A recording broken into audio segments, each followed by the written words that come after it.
Secretaria Nacional do Consumidor monitora postos de combustíveis que não reduzem preços. A audiência pública sobre metas fiscais de Catanduva é realizada. Campanha do agasalho de Catiguá é oficialmente iniciada.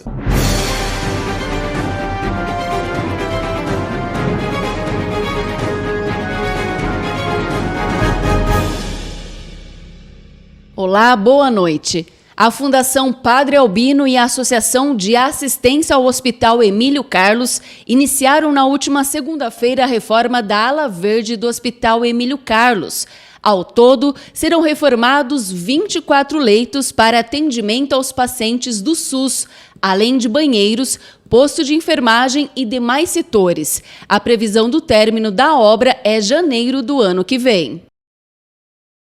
E começou ontem, quarta-feira, o mutirão da Secretaria Nacional do Consumidor para monitorar postos de combustíveis que não reduziram os preços médios da venda de gasolina e diesel, após a queda de preços promovida pela Petrobras no dia 16 de maio. A Senacom emitiu um ofício aos PROCONs estaduais e municipais solicitando esse monitoramento em postos de combustíveis de todo o país. O secretário nacional do consumidor, Wad Damus, reiterou que fraudes e abusos estariam sendo praticados por postos de combustíveis. A Senacom abriu um canal de denúncias contra postos de gasolina e, para fazer, basta preencher um formulário simples, com dados básicos do denunciante e da empresa denunciada, que está disponível no próprio site da Senacom. Mais de 1.000 denúncias de preços abusivos já foram registradas. Estão abertas as inscrições para o processo seletivo de professor substituto de Informática 2 do Instituto Federal de Catanduva. A vaga é do tipo ampla concorrência e com regime de trabalho de 20 horas. O prazo de inscrições teve início no dia 19 de maio e segue até às 4 da tarde do dia 7 de junho. Os interessados devem se inscrever pelo site concurso-público/ifsp/edu/br. E a Arca, Associação de Antigos Mobilistas da região de Catanduva, beneficiou 6 entidades de Catanduva com doações feitas pelos expositores que participaram do 12º Encontro de Veículos Antigos, realizado mês passado no Parque Papa João Paulo II.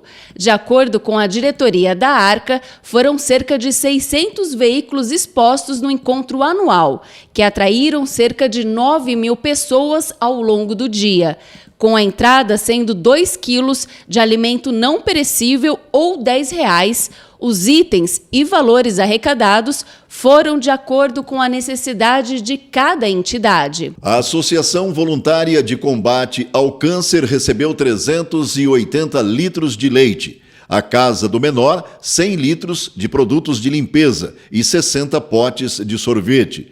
O Instituto de Deficientes Visuais de Catanduva teve colaboração para o pagamento de despesas. A paróquia São Padre Pio recebeu o valor arrecadado na Praça da Alimentação do evento. A Associação Sempre Viva, que vendeu doces durante o encontro, ficou com o valor arrecadado. O Recanto Nosso Lar recebeu a doação de 350 quilos de alimentos e a ONG Panela Solidária recebeu 6 cestas básicas. E na tarde de ontem, a convite da Comissão de Finanças e Orçamentos da Câmara Municipal de Catanduva, foi realizada uma audiência pública para demonstração e avaliação do cumprimento das metas fiscais do município, relativas ao primeiro quadrimestre de 2023. Maurício Gouveia, que é presidente da comissão, ouviu representantes do IMES, IPMC e SAEC. Dentro desses números aqui mostrados até esse momento, eu vou ser bem direto. Fora o que está empenhado, que você tem já o compromisso, nesse primeiro quadrimestre, no dia de hoje, um exemplo, o que a prefeitura, o que o município teria em caixa? Eu tirando aquele que está empenhado... O que você tem empenhado é o que você tem comprometido já, certo? Você já empenhou o que você está comprometido. Sim, não. O que você não tem comprometido hoje nos cofres municipais? Uns 50 milhões. Agora, o empenhado não é comprometido, porque o empenhado pode ser anulado. Sim. Então, eu fiz uma pergunta bem objetiva, né? Eu estou tirando o empenhado. Estou perguntando o que não está comprometido. Então, em torno de 50 milhões. mais ou menos. Mais ou menos, né? E está acontecendo neste momento na Câmara de Catanduva, desde as 6h30 da tarde, uma sessão especial para a entrega de moções apresentadas pelos vereadores na Câmara de Catanduva. O evento é aberto ao público e você pode assistir também ao vivo pelo Facebook ou o YouTube da Câmara de Catanduva. E a Prefeitura de Catiguá, por meio do Fundo Social de Solidariedade, deu início oficialmente à campanha do agasalho, com o tema Doar é Receber Amor em Dobro. O evento foi realizado no Ginásio de Esportes Guerino Monzani e contou com apresentações de alunos das escolas municipais, projetos sociais e o grupo de capoeira. Hoje a gente deu início aqui no ginásio Guerino Monzani, a campanha do agasalho. A minha esposa ficou esses dias engajado nessa campanha, junto com as suas meninas aí de ouro que trabalham com ela. Eu estive viajando para Brasília, acabei chegando em cima da hora aqui, mas deu tempo estar participando. Por sinal, maravilhoso essa campanha, muita gente presente, onde tivemos a oportunidade de apresentar os projetos da terceira idade, o Criando Asas, o projeto das escolas de dança. Então, teve muito bonitas festividades hoje aqui no Ginásio de Esporte Guerino Monzani. A comunidade abraçou a causa e ali só tem um pouco, nós ganhamos muito mais dentro do carro. Lá na cultura também tem, acho que umas 8 sacolas de agasalho, então a comunidade realmente abraçou a causa mesmo. E foi lindo ver a apresentação das crianças, dos projetos, novos projetos, e retomando esse evento, que ele estava parado, né? Há muito tempo já não se fazia mais uma campanha do agasalho igual nós fizemos hoje. Confira agora o quadro Sua Saúde, Seu Direito, com o Dr. Júnior Dezuani. Boa noite, amigos do Conecta, mais um programa Sua Saúde, Seu Direito, trazendo aqui para os amigos do Conecta informações a respeito da sua saúde. E hoje temos mais 2 questões aqui que nos foram colocadas pela produção. Nós vamos passar aí para os nossos amigos discutir 2 assuntos aqui importantes, né? O primeiro aqui, olha, fiz uma cirurgia e o resultado não foi o que eu esperava. Isso configura erro médico? Depende, nem sempre, né? Lembrando primeiro que a atividade médica, né, vamos colocar aqui no caso de uma cirurgia, ser mais específico na questão colocada aqui pela pergunta, ela é uma atividade meio, ou seja, não é de resultado. Então, o profissional médico, numa cirurgia, ele vai estar atento à atividade naquele procedimento meio e não de resultado, porque ele não pode garantir, eu vou dizer o porquê. Com alguma exceção para a questão de cirurgias plásticas, que é um outro assunto que merece um programa específico para a gente discutir aí, ok? Mas cirurgias em geral, elas são atividade meio, ou seja, o profissional médico deve empregar a melhor técnica disponível e toda a sua diligência para que o procedimento seja executado da melhor maneira possível, dentro da especialidade, dentro da técnica médica. Ok? A questão do erro médico, a gente classifica a questão do erro médico em função da condenação futura de um dano moral, um dano material, enfim. Agora, lembrando a questão do Código Civil, nós temos que o dano existente ele deve ser linkado no início lá com uma conduta do médico, ou uma conduta de ação ou de omissão. Se você tem uma conduta médica comissiva ou omissiva e na outra ponta você tem o dano ocasionado, o que precisa ser estabelecido aí é o nexo de causalidade. Então, o dano tem que ter um nexo de causa em função da conduta do profissional. Se ficou estabelecido essa ligação, esse elo com conduta e o dano, aí nós temos sim a imputação de uma responsabilização civil em função de um possível erro. Lembrando também os nossos queridos amigos aí que o erro médico esse dano deve ser caracterizado ou por negligência, imprudência ou imperícia na condução desse ato médico, certo? Então, como é que nós vamos estabelecer isso? Vamos estabelecer através da análise da conduta. Muito provável que essas ações sempre acabam com uma perícia médica de um terceiro profissional, especialista na área, indicada pelo juízo para que ele faça a análise de todos os procedimentos e todas as técnicas para configurar se houve algumas dessas 3 características aí que caracterizam o erro médico. Ok? Lembrando que nem sempre, né, eu disse a questão do dano, importante, porque eu tenho um caso emblemático que a gente traz sempre para elucidar essas questões, é o fato de uma mulher que fez uma cirurgia no abdômen, passou, 15 anos ou mais, eu não me lembro agora, eu não consegui localizar a jurisprudência, mas eu sei que foi um tempo razoável. Depois de 15 anos, ela fez um exame, ela foi fazer um outro exame, né, de rotina, e detectou que tinha alguma coisa estranha, um objeto estranho no seu abdômen, e foi investigar, né, mais a fundo. Tratava-se de um pedaço de gaze que foi esquecida de uma cirurgia realizada há muito tempo, né? Ela ingressou com uma ação civil contra o médico por erro médico, pedindo dano moral. E o tribunal não reconheceu o dano moral. Por quê? Embora tenha ficado um objeto estranho, mas não causou nenhum dano a ela. Ela não teve nenhum dano à sua saúde, não houve nenhum dano à questão psicológica. Ela nem sentia, ela descobriu por acaso. Então, não houve o dano, então, consequentemente, não tem que se avaliar a questão da conduta do médico. Então, isso é interessante, porque nem sempre, aí respondendo a pergunta, nem sempre o resultado de uma cirurgia ele configura um erro médico. Por quê? Nós vamos lembrar que nós somos seres humanos, né, individuais. Cada ser humano reage de uma maneira. Então, uma cirurgia que é praticada no indivíduo, que corre tudo bem, num outro pode não acontecer. Então, tem que ser uma série de observações, uma série de quesitos devem ser observados antes de se afirmar se houve ou não um erro médico. Nós temos questões genéticas, nós temos questões clínicas.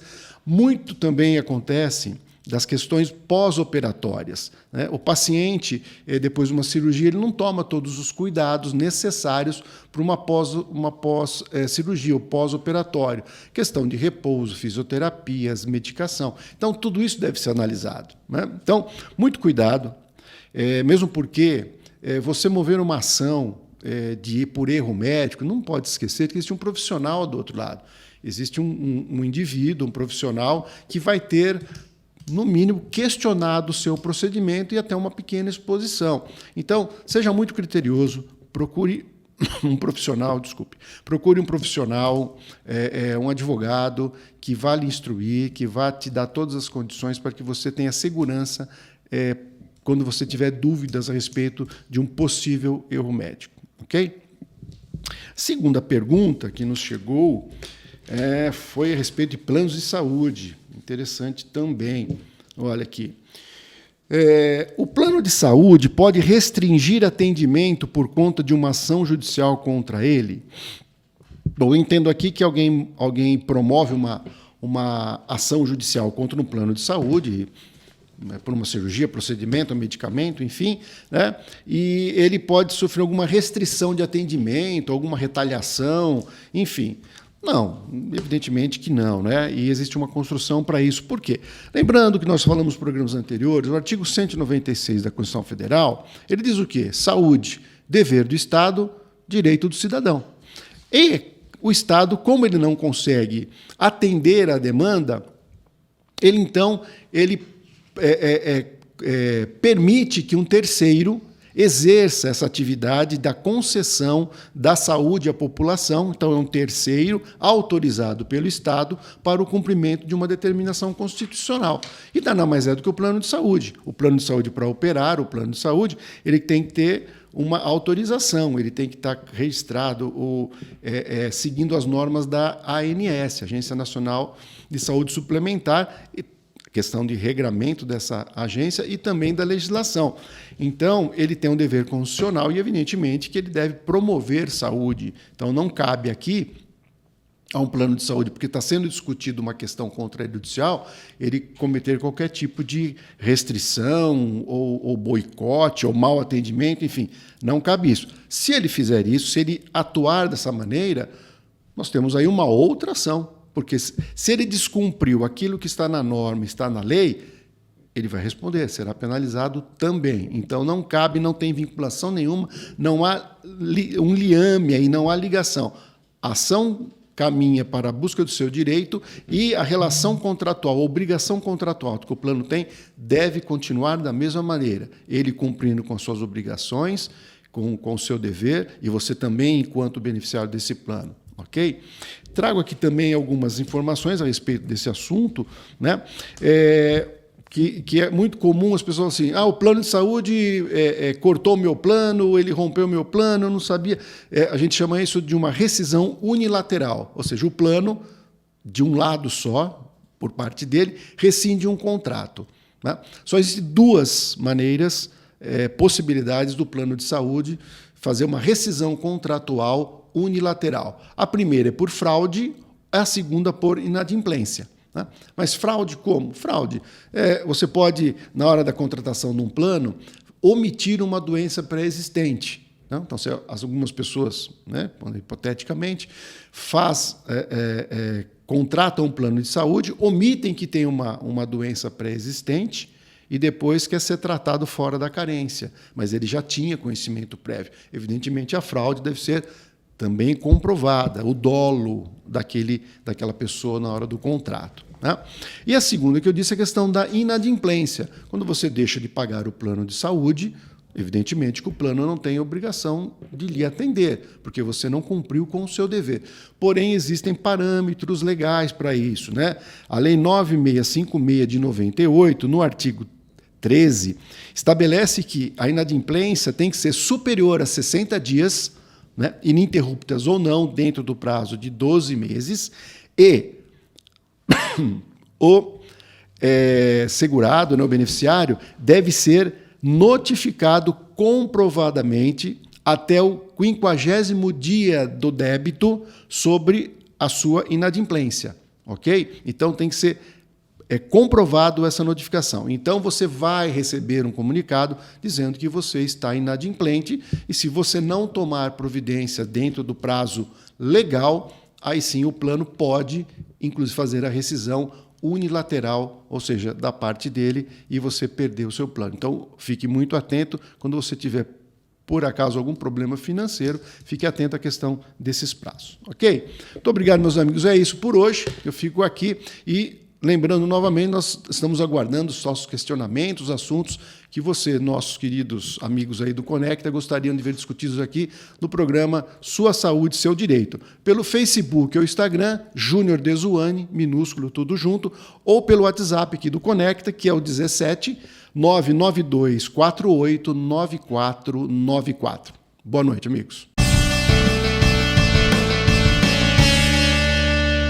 Mudando de assunto, 2 atletas do município de Pindorama foram campeões em suas respectivas categorias no Campeonato Paulista de Karatê 2023. O evento foi realizado no último sábado em Tatuí. Os medalhistas foram Flávio de Souza Moreira, na categoria faixa preta, até 65 quilos, e Lívia de Paz Dominici, na faixa preta, até 58 quilos. Ambos fazem parte do projeto Esportes em Ação, da Secretaria de Esporte e Cultura de Pindorama. E com o resultado do último final de semana, ambos estão classificados para o Campeonato Brasileiro de Karatê. Atualmente, mais de 180 crianças e adolescentes são atendidos pelo projeto Esportes em Ação em Pindorama, iniciado na atual administração do prefeito Geraldo Felipe Júnior. E agora vamos falar de futebol. Situação delicada para o Grêmio Catanduvense. O jogo contra Monte Azul pelo Campeonato Paulista Sub-20 está oficialmente suspenso. A partida aconteceria na tarde de hoje, quinta-feira, no estádio Otacílio Patrício Arroio, na casa do adversário. O motivo da suspensão, de acordo com informação da Federação Paulista de Futebol, é o fato de o Grêmio estar suspenso pelo Tribunal de Justiça Desportiva. Semanas atrás, na terceira rodada da competição, o clube também teve o jogo contra a Taquaritinga suspenso pelo mesmo motivo, resultando em um WO. Recentemente, por meio das redes sociais, o clube iniciou algumas campanhas de arrecadação de dinheiro, além de rifa com prêmio no valor de R$2.000 e uma camisa oficial do Grêmio Catanduvense. Foram solicitadas também doações de qualquer quantia por parte do torcedor. O Jornal Conecta termina aqui. Você pode falar com a nossa redação através do nosso WhatsApp que está passando aí na sua tela. Uma boa noite e até amanhã. Uma ótima noite e até amanhã.